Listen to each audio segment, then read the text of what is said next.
Hello. I promised you that you would get a walkthrough of risks and issues and see some actual examples of them being entered, etc. So what I'm going to do is exactly that. I've got some examples here for you, and we can talk about some of this. And just wanted to show you some of the different ways you can do it. So let's get started. You'll note I'm using Excel, but you don't have to. You could use sheets, you could use all sorts to do this. All you need are rows and columns. You can make it as clever and colourful as you like. I'll make these templates available to you afterwards, so you can download and use if you wish. And I think I'll probably put them in Google Sheets as well as in Excel. Take what you like. Now, what you see here is an absolute classic example.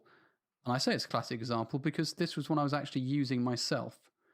I inherited this. We were using this at one of the studios. And you can see that on the left, you say, okay, so risk and issue. So, for example, and these are just made up, rail gun feature.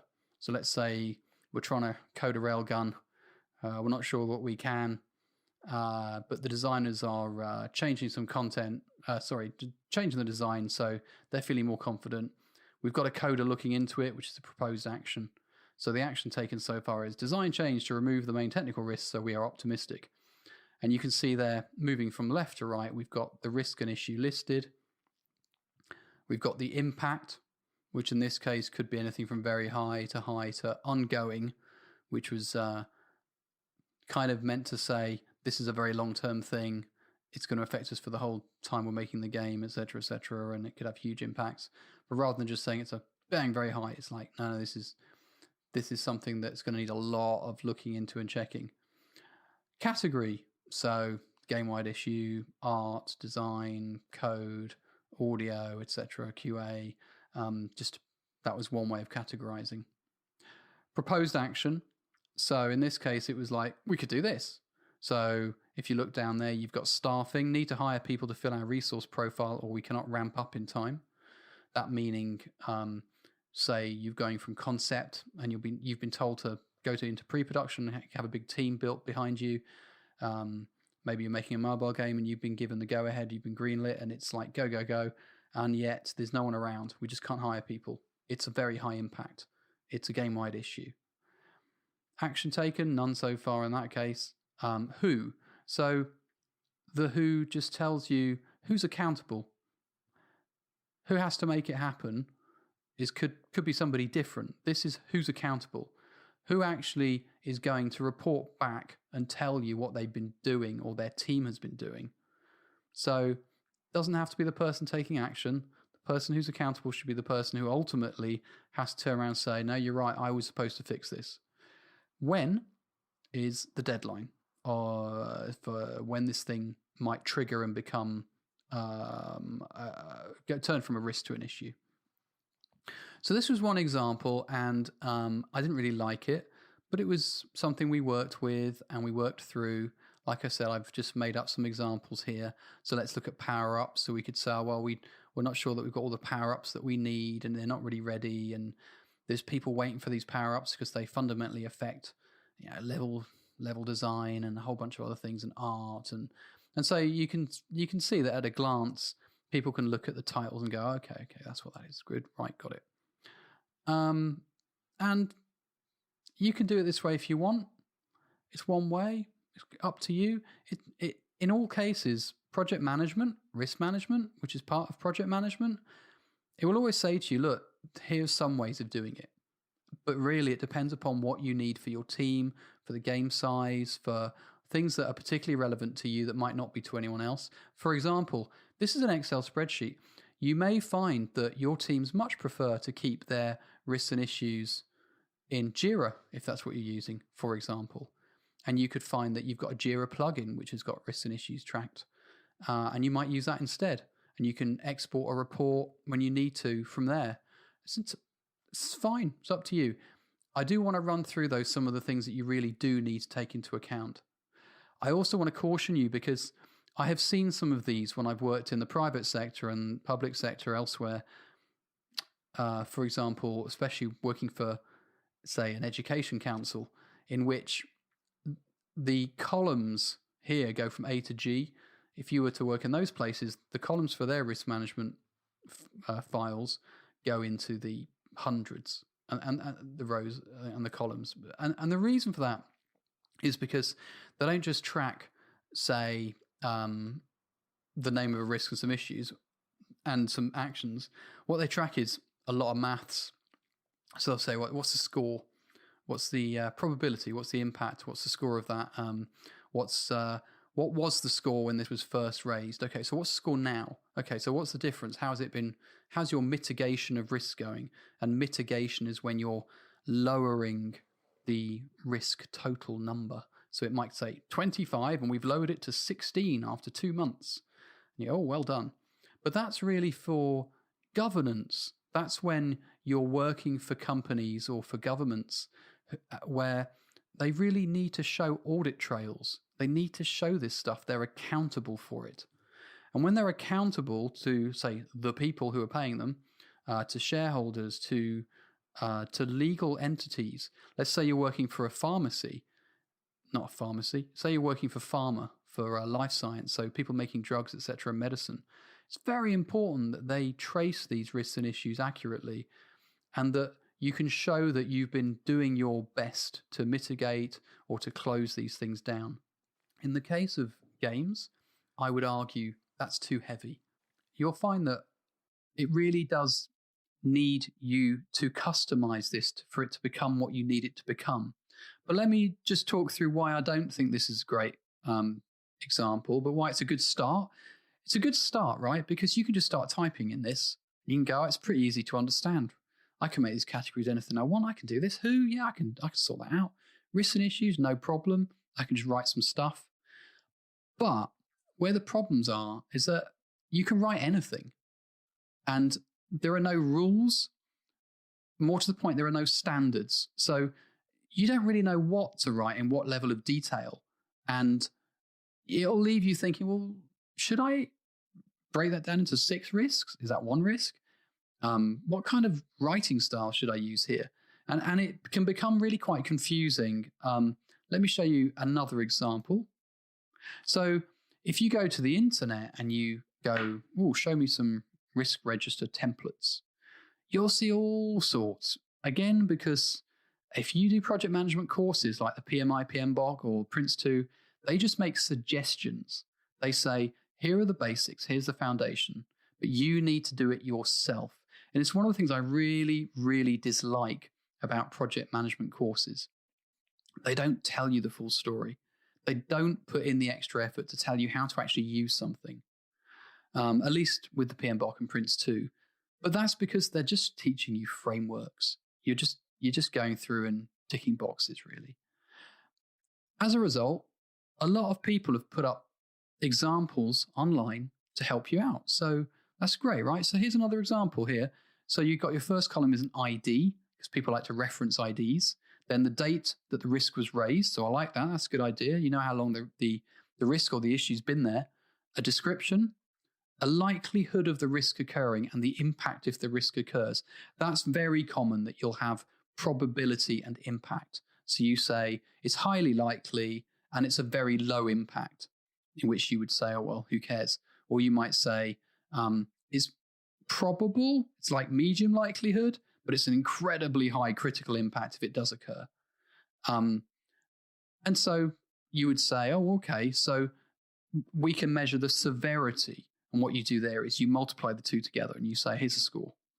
And the higher that is, the bigger the severity. And you can put that up on a pretty graph if you want. But that severity is quite useful, but you shouldn't become bound by it or to it. You should use your common sense. Owner, person who will manage the risk. Yeah, great. Again, I prefer accountable, but manage the risk is fine. Mitigating action. So actions to mitigate the risk, e.g. reduce the likelihood.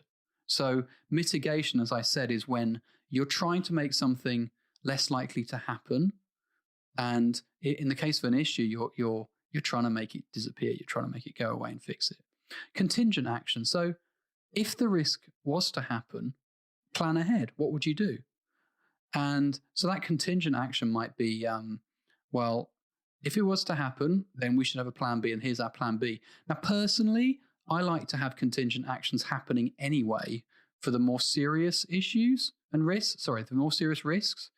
So, for example, if you have a plan B going on in the background, because it's highly likely that plan A is going to fail, because you already know that it probably is. If you get lucky, blah, blah, blah. But if you don't, it's more likely. And therefore, if your contingent action's going ahead, if something's being done in the background, you've got your plan B, you've managed to put some people, give them a little bit of time, and it helps that when it becomes an issue, you've already made some progress. You've learned something. You've experimented, let's say. So let's say, for example, there's a really important level that you're designing in a game, and it looks like this really fundamental, critical level is going to fail. It just can't put it together. In the background, you could have a small team working on another one or putting some new ideas together. And you would expect that to happen anyway, right? Because that kind of happens all the time. But here you can actually log it. You can write it down, which means that if this is centrally located, senior management can come and have a look, and you can point it to them and you can say, go and have a look at that issue there and you'll see what we're doing. And they'll have confidence.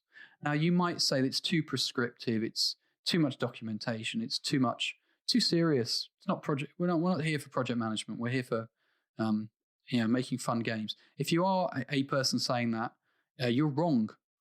You're not there to have fun. You're there to help people make very chaotic and complex products that happen to be called games. And you need to take this stuff seriously. So stop saying we shouldn't be doing risk, we shouldn't be doing issues, or this is all too serious, it wouldn't work in our place. You make it work. Even if you're the only person who looks at this stuff, at least you've got the list. And it means that you have daily actions that you can take from this list. You can be walking around going or Zoom calling people and going, right, I've got a risk here put down with you as the owner. What have you been able to do on it today or this week or whatever? And, it's critical. It's critical impact. So this is really important. Since you haven't done anything, or since you have done that, great, or whatever, I'm now going to go and talk to these people over here about it. You can do that, right?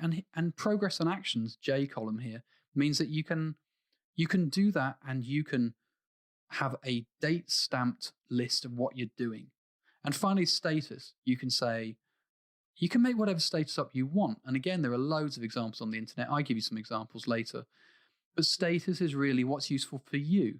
So it could be that you show this to senior management people who are really, really, really hot on things like RAG ratings.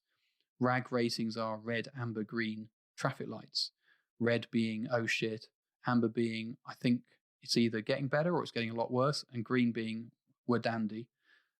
Wherever I've worked, I've tried to introduce code brown for when everything's gone to shit. And I usually am able to. So status is useful. If you use RAG ratings, people can see it at a glance visually, but you might want to put some text in there as well. You might want to say ongoing, under investigation, closed, and off you go. Now that's another example. Here's one that is a bit better, I think. So let me just come back. So here you've got one where we've added a few things. We've made it a little bit more colourful and all that, which is nice. But let's go through it again. So in this case, we have a description. But you'll note this time that what I've done is I've used rather like user cases in Agile, where you can say, as a somebody or other, I would like to do this so that I can do this thing over here and whatever. Risk registers, you can do the same thing, right? You can do the same thing with risks. You can say, well, it's a bit confusing how I describe this risk. So I'll tell you what, let's use this terminology. If an event happens, then these are the consequences. If you use this terminology, if you use this way of describing risks, it's quite powerful because it forces you to think about it in that way, and it standardizes the language, and people become used to talking about risks in that way. So for example, I've taken the first risk on the first tab, and I've said if railgun is not achievable, then we will need to find a new ranged weapon which will impact upon schedule and design specs. So those are the consequences. If we went back to the other example, let's have a look. So To produce our bottom-up list, we need confidence in the power-ups and railguns not fundamentally altering for the asset list.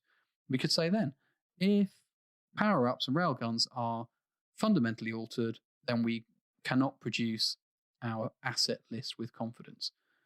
And as a result, blah, blah, blah. So you can obviously put a lot more thought into it than I do, but off you go. You can fill that in. And using that kind of if-then is obviously great for coders. They love that. Reminds me of my Commodore PET days. But for everybody else, it's a common language. So it becomes familiar. And that's very important because there's no more ambiguity. There's no more wondering what you're supposed to do. You go, that's the language I'm going to use. Then you'll see here what I talked about just now about probability and impact, where I've got a drop down for scores, 1 to 10. And you can say 4, and it will color code it for you.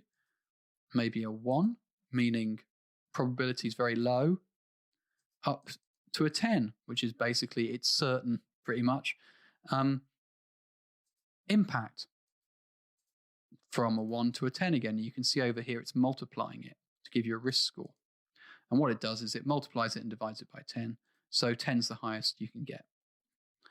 And, people do this in different ways. I've seen there's one that's like a 25, 16, 9, or 16, 11, 9 score, which is based upon other ways of multiplying things out, in which you've got like 1 to 5s and that sort of stuff. It doesn't matter. It doesn't have to be numbers, right? You could say probability, high, not very likely. You can use text, impact, critical, game-breaking, not very high, whatever you want, whatever works for you. You're the one who's going to have to be running this thing. If you're inheriting one, then have a look at it and see if you can improve it, because no one will care. If you say, hey, do you know what? I think there's a few things that we can do better here for the way we work, they'll just thank you because it means you're taking it seriously. Mitigation here and contingency, we've talked about those. So mitigation, change the design to remove the main technical risk. Contingency, so the contingency is, if it's not working, then we would assign a designer and a coder to work together on proposal for replacement weapon, the producer to measure the cost. Cost there is a word that means many things. The cost in terms of change. What's the impact going to be when it spreads around? Are the people dependent upon this? Has it? And they are with this one. And responsible person, Bob the coder. So it's very clear in this example. And it's also simple.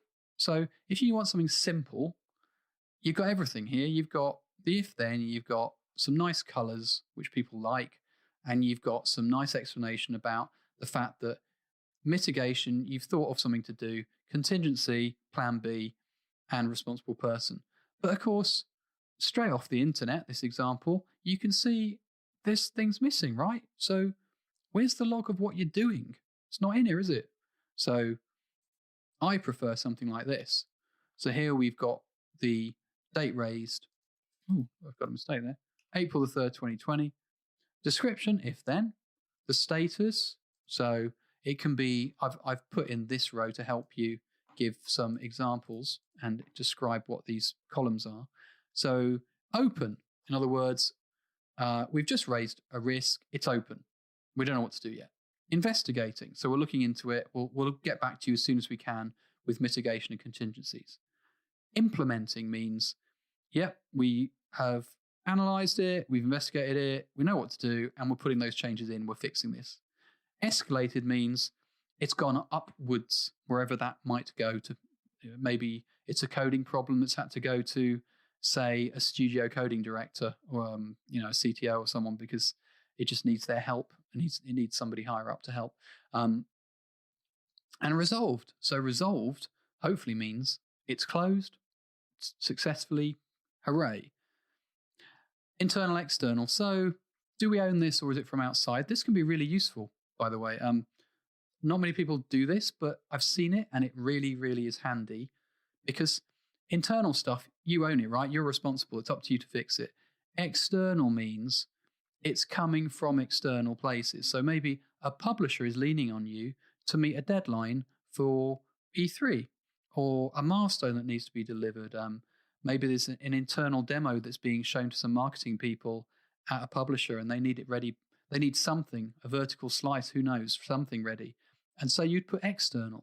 And it's just it's helpful because it means you can, in Sheets or Excel or whatever, you can just filter things. You can say, just show me external, just show me internal, whatever. So it's nice, right? So you can use this to filter down and go, right, here's all the external stuff that's coming. Maybe you've got a writer that you're relying on who's late, or a voiceover artist, or anything. Maybe it's to do with outsourcing companies and they can't get you stuff in time, or there's a possibility that the people you're going to need are going to be on holiday for the period you need them, and et cetera, et cetera. Probability impact we've covered, and the risk score we've covered. It's just bang, bang, divided by 10. A bit of color coding thrown in automatically, using conditional formatting. Mitigation and contingencies. So we've just repeated them, but in my case, I've moved them so they're into the same area, because I think that shows that you've thought about it, and you don't need to move it across 2 columns, because this column should be here, right? The updates and comments, which is missing from the previous one, which is what have you actually done about it? And you'll notice it's date stamped, because you need to leave a record here. You need to show people regular updates. Yeah, okay, it can become quite long. So what? Just close the row up if you need to. I would advise, although it's a bit counterintuitive, I would advise putting the latest update at the top, because what you can do then, and in Excel on the Windows, you can use Alt-Shift to open up here. You can put some new text in, do a few more Alt-Shifts, put some more updates in, just pretend. And then, for the purposes of people's brains, you can close it back up a little bit, and as long as we have that showing things at the top up here and showing at the top up here, you can do that. You can just select it and say top of line. The latest will be up here, but you know that you can drag it down and you see a history. All right, so it's just a simple thing, because double clicking on it like that will open it so it fills up all the content, fills to all the content. So it's a nice way of just making things easier to read while keeping a big log. Now, of course, what I would suggest is that when something's resolved, you should keep it there for, say, a week or so until the next leadership meeting, so you can show people that that's been resolved. But then you should move it to another tab. So just come down here and do a resolve tab, and just shift it straight over and get rid of it. And don't delete anything. Never delete stuff. If it's resolved, don't delete it, for God's sake, because you've got a history here. You need that. If particularly interesting things happened that you can learn from, you want to move it over to resolved, and you want to give yourself a process where you say, when I've moved this over, okay, give myself a little retrospective here. Do I need to get people together? Do we need to have a little chat about this and determine a change in the process to make things more efficient? Remember, this is continual improvement. You want to continually improve yourself, continually improve the teams, the making of the game, everything that you do. You shave off one day on, say, making a level, and if you're making a lot of levels, you've just saved a lot of time. But everything you do should be, how can I reduce waste? How can I make this more efficient? Because every time you do that, it adds up, and you could be saving people a whole world of crunch. So, updates and comments here. Owner, Bob the Coder. So every week, you can talk to Bob the Coder and you can say, here's an update. And when I say every week, it just depends. Some of these things are so high up. If we go back to the original example, staffing, let's see. Say you've got a PS5 investigation and you need to identify PS5 programmers. And I've got as soon as possible in this case, but maybe you've got 6 months to find these people and get on with it. And you say, look, 6 months down the line, we're going to be in trouble. So 6 months down the line, you can say, well, it's been in here for 6 months and we've done all we can, and you've got a log of everything you've done. And if somebody comes along and starts yelling, you can say, well, actually, this is what we've done. We have escalated it. We have made you aware. These are all the things that we've tried, et cetera, et cetera, et cetera. And that's important. It might not sound like it should be important. You might go, oh, that's not right. But it is, believe me, important. And think about it another way. Should you be hit by a bus? Should you step away and find another job somewhere? Should you be promoted to godhood and become an angel somewhere? You need to hand this over. And if you've got a proper list here, that, my God, people will want to make mad love to you because this is so rare that you would actually have a proper log here. So do it. Now, I want to add it with issues. So here we go. Same thing again, right? Nothing's really changed except I've added in a new column here, which is it a risk or an issue? Now you can do whatever you like. You could maybe color code stuff, like I've made a little attempt here instead. Do whatever you like. But here the risk is the same, but what's happened now is it's become an issue. So status, I've added now an issue. Now this can get a bit silly because I've seen this before where you have both the issue and the risk. What I would do is as soon as it's now an issue, I would move it over to a now an issue tab. So you'd have a resolve tab and a now an issue tab, which it kind of sounds a bit silly. You can call it archive if you want, but really this stuff needs to move. Archive might work better for you. Usually works better for me. So you shift it over because no one wants to see the risk and the issue in the same spreadsheet. You all, of course, I'm sure have seen, if you've seen these things before, you will have seen that people have different tabs for risks and different tabs for issues. I hate that. Why? Because it doesn't make any damn sense. Because what you find is that you go to a meeting and people go, let's review our reviews and our risks and issues. Right, starting with risks. Then the meeting will end and people will go, oh shit, we spent so long talking about our risks, we never reached the issues. Or they'll do it the other way around. Oh, we only talked about issues. Although, you know what? People nearly always want to talk about risks first rather than what's actually happening. It's bizarre. I don't know why that is. Maybe it's different in your experience, but that's been mine.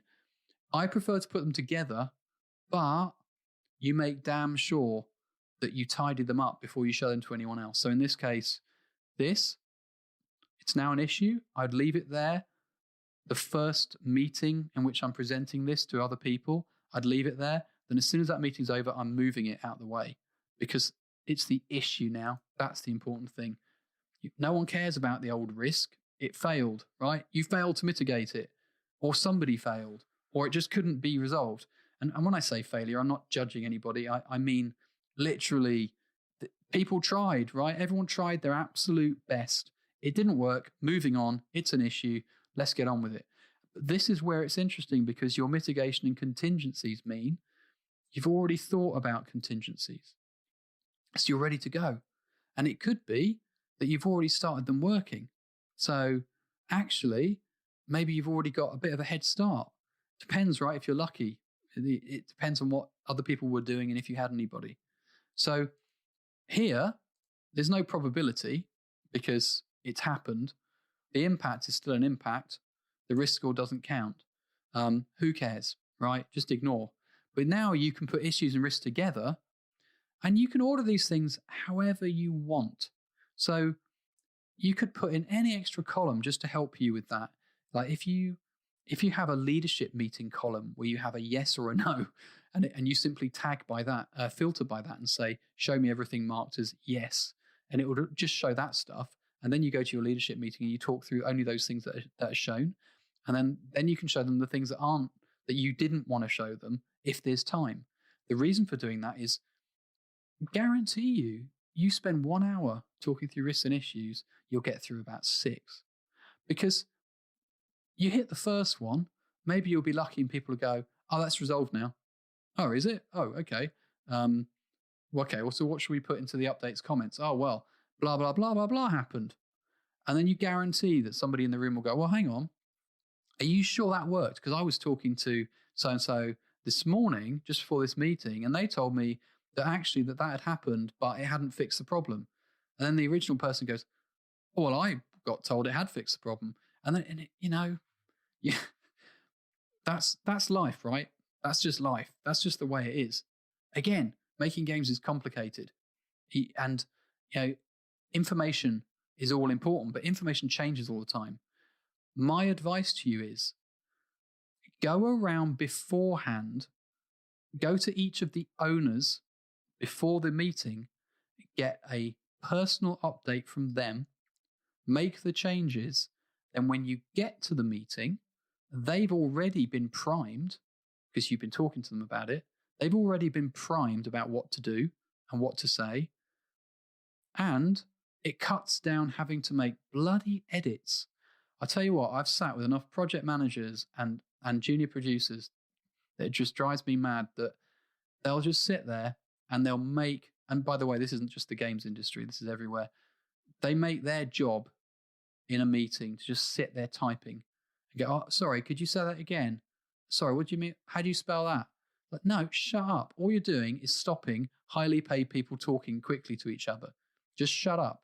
So if you do it beforehand and you go around, Bob the coder, the design lead, whoever, these people who actually turn up to the meetings, Bob the coder might not, but the others will, they are already briefed, right? They've already updated this.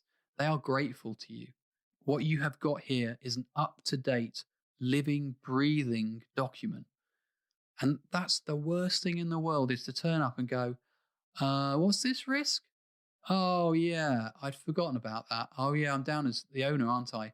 What is it again? Oh, yeah, I'll chase that one and get back to you.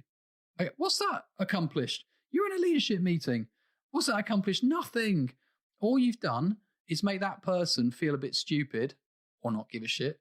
And you've made yourself look stupid because you didn't prepare. So it's not just about the template, right? It's not just about stuff that you're typing. It's about how you handle chasing, how you handle the transparency, the visibility, how you handle mitigation and contingencies and next steps.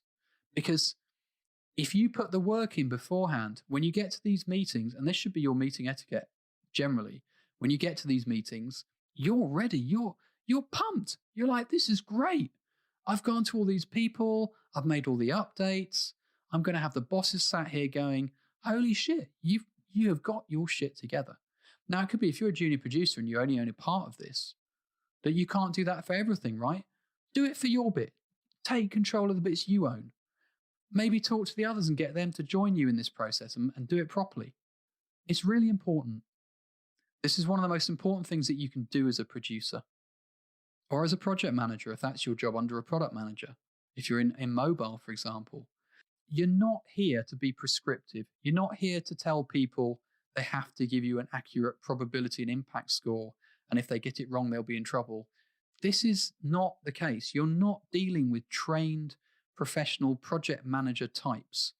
You know, I've worked in the medical industry where everyone's got a title and they all sound very impressive, and you've got your change managers and you've got risk managers, for God's sake. That's their full-time job, right? And you sit with these people, and my God, you know, triple the number of columns. You're there all day. You're there all day just trying to write one risk down. And it takes a committee of 10 people to just go, so what's the risk then? Oh, I'm not sure I agree with your terminology. The same thing will happen here, right? Do it beforehand. One thing that will happen when you go through these in the meetings is that new risks and issues come up. And it will be very tempting for people to enter them on the spot here. Be careful. The moment that turns into a discussion, you make a note of who the people are who are discussing, and you stop it if you can, and you say, thank you very much, that's brilliant. I'll just talk to you at the end of the meeting. If you just, I'll come find or just stay behind at the end, or whatever works, right? Because the longer the people start discussing wording, terminology, if it should be an 8 or a 7 or something, the more the rest of the people in the room are being paid to do nothing. And people making games, it's not about being paid. It's about wasting time.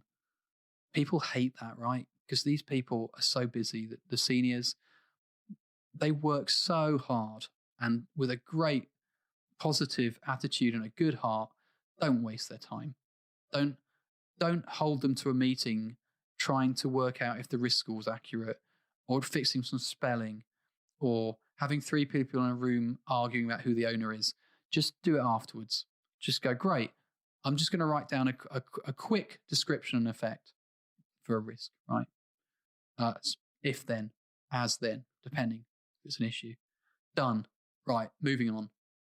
Because what are you going to achieve? If you waste 10 minutes time of like 8 people in a room, what have you achieved? Wasted. Do it afterwards. You're not going to be able to resolve this thing here anyway.